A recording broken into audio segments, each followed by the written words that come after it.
We're talking about the process and the function of banking. And we're already making all of the deposits. All of our money is already flowing to someone else's bank.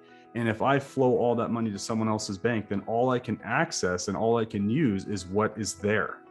And the minute I spend it, it's gone.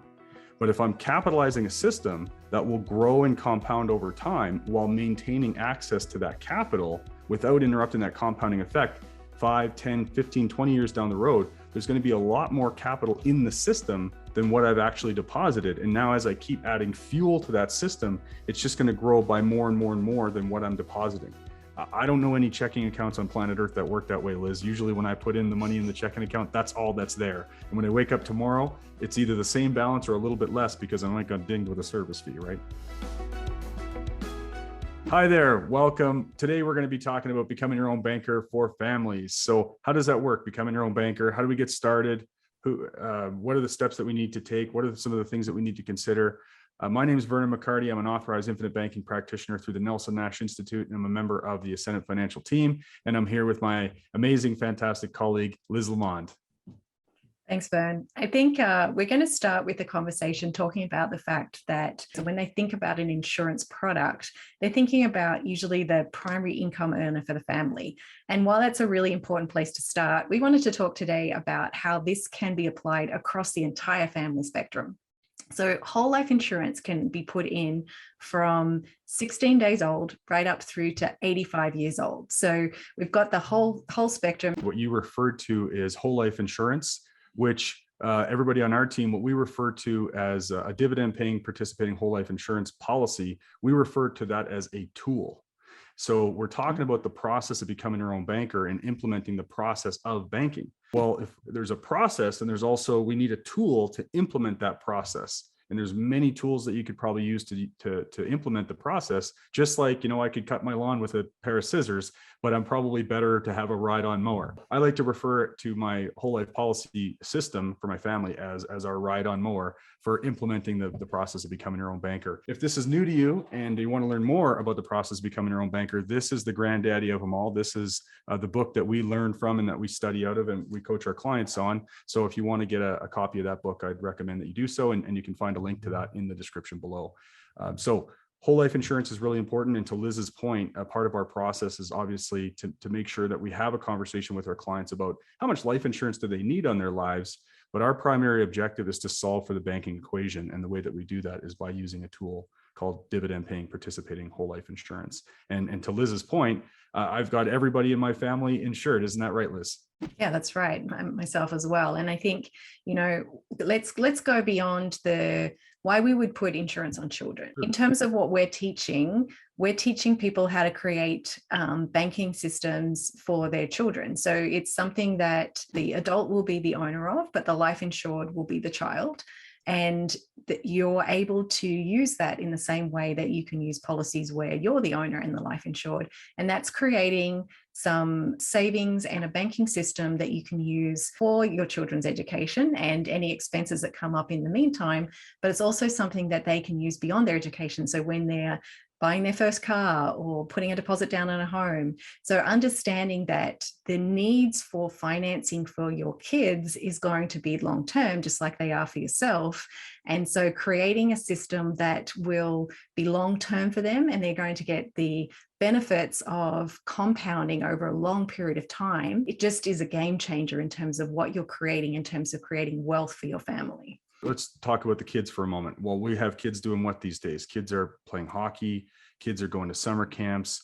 Kids, obviously, we want to save for education. We're buying gifts for our kids every single year for Christmas and things like that. And what we're doing is we're taking that money, thousands of dollars per year, potentially, depending on, again, what activities they're in and whatnot. And we're working hard for that money as a family. That money comes in, and then we permanently transfer it away from our family to solve the objective of hockey camp. Well, we're going to go to hockey camp anyway, and we're going to spend the money on the hockey camp anyway. So if before hockey camp occurs, I don't know, Liz, maybe 3 or 4 years before hockey camp occurs at 15 days old, if we put a policy on a child, and by the way, you don't have to put it on the child when they're 15 days old. If your child's 11, like mine is, you haven't missed the boat, but get started now. That's the most important thing. But we can put the policy on the child's life. The parent owns the policy, and now the parent maintains control. And that's how I can systematically transfer my own wealth to my child while maintaining control, while I'm still young and healthy and building that wealth, because I can eventually turn that policy over to the child down the road when they're ready to do so. But in the meantime, while the values are building up in that policy system, I can actually access that value without interrupting the growth that's occurring on a daily basis. I can access that value by borrowing against the cash value, go pay for my hockey camp, and then, well, guess what? I need to save for next year's hockey camp, or normally maybe you would borrow money from a credit card or something, pay for the hockey camp, and then you'd pay off that credit card. Well, in this case, I can borrow from my child's policy or any of the policies in my own system, pay for hockey camp, and now I can just make a payment back to our own family system so that we get to use and control over all of that money. We're talking about a tool that you can use. There are different tools that are available for as it relates to your children's education. And we're just talking about a tool that you can use for more things than just the education, as well as the money isn't locked in during that time. So the money can continue to compound, and then you have still access to liquidity for these other objectives that Vern was talking about. Let's jump a couple of generations, Vern, and talk about the grandparent stage. So is this something that grandparents can do, or people who are 65 and over? Does it work for them as well, Vern? I get this question a lot. I'll meet with people and they say, first question is, hey, Vern, I'm in my 60s. Am I too old to get started on this thing? It seems like it'd be really good for the younger generation. And what I say to people is always this. I say, in the next 10 years, 20 years, as long as you're here on planet Earth, are you still going to be using money? And they say, yeah. I say, are you still going to be banking? And they say, yeah. I say, okay, great. Well, there's nothing stopping you from getting started on implementing the process of becoming your own banker, because we have the need for the use of money for the rest of our days. And on top of that, Liz, the process of becoming your own banker, of course, it's meant to benefit us while we're alive and we're here today. I talk to people about what I refer to as the living benefits of life insurance. It's not all bleak and scary, right? But at the same time, if I get a policy on my own life, let's say as a grandparent, then I can build up my policy values. I can use that while I'm alive to finance things like I mentioned earlier in my own life. Maybe it's another vehicle, right? You need a vehicle or something reliable for the rest of your life, probably. But you also are, again, you're spending money on grandkids, and you're buying gifts, and you're doing other things. You're traveling. Well, you're spending cash all the time to do that, and that's okay. But you're permanently transferring that money away.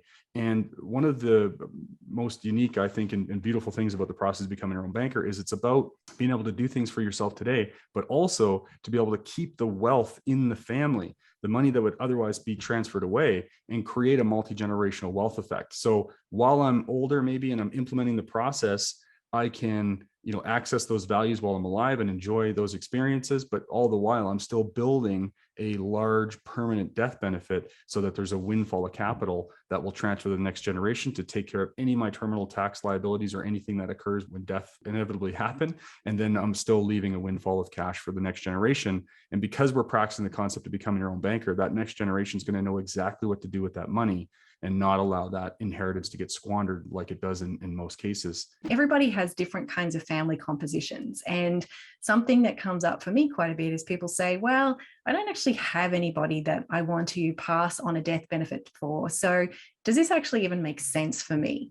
And so I wanted to address that. And to what Vern said earlier, which is, everybody has the need for money for their entire lifetime. And we're talking about the living benefit of this. So I think most people understand that generally costs increase actually as we get older, needs for healthcare, other things like that. So having a system that is increasing in value such that it will meet your needs during your lifetime is valuable regardless of your family composition. So really, really important tool.